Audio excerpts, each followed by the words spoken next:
টলিপাড়ার কাছে বিষয়টি নিঃসন্দেহে শোকের। প্রয়াত হয়েছেন অভিনেতা উদয় শঙ্কর পাল।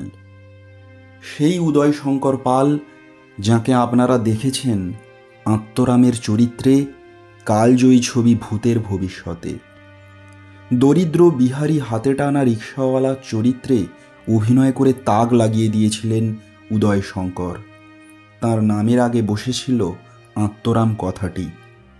তিনি যে সত্যিই আমাদের মাঝে আর নেই তা মানতেই পারছেন না টলিপাড়ার অনেকে। কি হয়েছিল আত্মরাম উদয় শঙ্করের? দীর্ঘদিন ক্যান্সারে আক্রান্ত ছিলেন উদয় শঙ্কর। ফুসফুসে সংক্রমণ ছিল, 3rd স্টেজ ক্যান্সার। ডাক্তাররা প্রায় বলেই দিয়েছিলেন, তাও তাঁকে বাঁচিয়ে তোলার আপ্রাণ চেষ্টা চালিয়েছিলেন চিকিৎসকরা।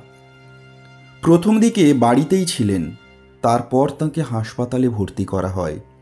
সোমবার সন্ধ্যায় পরলোক গমন করলেন উদয় শঙ্কর। উদয় শঙ্কর বিবাহ করেননি, পরিবার বলতে কয়েকজনই।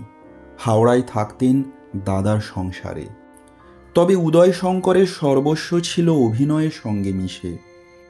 মঞ্চাভিনেতা হওয়ার পাশাপাশি বেশ কিছু ভালো বাংলা ছবিতে অভিনয় করে দর্শকদের মন জয় করেছিলেন, যেমন চতুষ্কোণ, রয়্যাল বেঙ্গল রহস্য, আশ্চর্য প্রদীপ কিংবা সাজারুর কাঁটা। জ্ঞানচক্ষু চ্যানেলের মধ্যে দিয়ে আমরা ওনার বিদেহী আত্মার চিরশান্তি কামনা করি। ধন্যবাদ।